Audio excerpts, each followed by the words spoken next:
Hello everyone, welcome back to my channel. কেমন আছো তোমরা? আশা করি তোমরা সবাই খুব ভালো আছো, সুস্থ আছো। তো আমার গলাটা একটু বসে গেছে, তো কথা বলতে একটু সমস্যা হচ্ছে। আশা করি তোমরা বুঝতে পারবে। তোমাদের কাছে আগের থেকেই আমি সরি চেয়ে নিয়েছি তার জন্য। তো দেখো, এখানে আমি দুধ আর সুজি জাল দিয়েছি। তো এটা কাদের জন্য জাল দিলাম অবশ্যই তোমাদের সাথে শেয়ার করব। তো সকালবেলা দুধের প্যাকেট নিয়ে নিয়েছি, বাড়িতে দিয়ে যায়। আর সুজি দিয়ে সুন্দর করে জাল দিয়ে বাইরের একটা থালায় আমি ঢেলে দিলাম। তো অবশ্যই ঠান্ডা করেই দিয়েছি। এবারে দেখো আমি খাবারটা নিয়ে কোন দিকে যাচ্ছি দেখতে থাকো তোমরা। আমি গামলাটা সাইড করে রেখে দিয়েছি। এখানে আমি থালাটা নিয়ে বাইরের দিকে যাচ্ছি। এই দেখো কাদের জন্য বানালাম। এই যে সব ছোট্ট ছোট্ট পুচকে পুচকে বাবু সোনারা, দেখো এরা মানে কি বলবো, এর মায়ের প্রত্যেকবারই বাচ্চা হয়। তো প্রত্যেকবারই ওর মায়ের মানে যা দুধ হয় এদের খেয়ে হয় না, মানে এরা অভুক্ত থাকে, মানে খিদায় ওরা কষ্ট পায়। তো এগুলো দেখতে তো ভালো লাগে না, তাই আমি আমার সাধ্য মতন চেষ্টা করি। আমি যখন মানে যতটুকু আমার মানে সাধ্য আমি ততটুকুই ওদের জন্য করি। তো এখানে মানে ওর মায়ের 6টা হয়েছে, আর একটা কুকুর মানে আর একজন আছে তারও 6টা হয়েছে। তো 6টা 6টা 12টা বাচ্চা।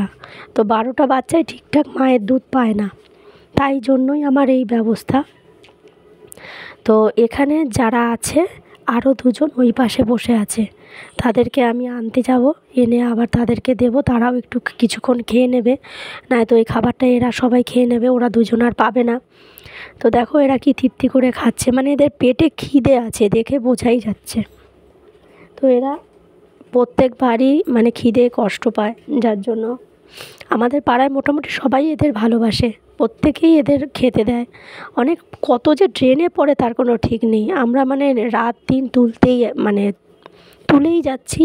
তারপরে রাতের বেলা যদি পড়ে তাদেরকে আবার আগুন জ্বালিয়ে তাপ দেওয়া হয়, গা মুছিয়ে দেওয়া হয়। তো আমরা যেরকম পারি আর কি, সাধ্য আমাদের যতটুকু।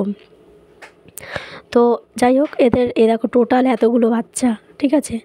তো একজন 12টা বাচ্চার থেকে একটা বাচ্চা কেউ নিয়ে গেছে। তো এখানে 11টা বাচ্চা। তো এদেরকে খাওয়াতে দিয়েছি, তো এদের মোটামুটি সবার খাওয়া হয়ে গেছে। দেখো পরিষ্কার, পুরো থালা পুরো পরিষ্কার। তো যাদের আরেকটু খেতে ইচ্ছা করছিল তো তারাই একমাত্র ছেটে ছেটে খাচ্ছে, আর যাদের পেট ভরে গেছে তারা কিন্তু সরে গেছে। তো এই যে খেতে দিয়েছি, খাওয়া হয়ে গেলে আমি আবার থালাটা ধুয়ে রেখে দিই, কারণ রোজই তো দিতে হয়। তো পাশেই একটা বাড়ি আছে, সেই বাড়িতেও একটা মানে বাচ্চা ওরা পোষে। এই যে মা, দেখছো মায়ের অবস্থা। তো এই কারণেই এই পদক্ষেপ নেওয়া, খেতে দেওয়ার ব্যবস্থা করা। এই বাচ্চাটা ওই বাড়ির যে বাচ্চাটা এরই বাচ্চা, মানে এর মায়েরই বাচ্চা। তো ওই বাচ্চাটাকে ওরাই পোষে, ভ্যাকসিন ট্যাকসিন দিয়ে ওরা যত্ন করে পোষে, ওরা আর বাইরে বেরোতে দেয় না। আর আমি একটা এরই বাচ্চাকে রেখেছি, তোমরা নিশ্চয়ই দেখেছো। তো ভিডিওটা ভালো লাগলে অবশ্যই লাইক কমেন্ট করো।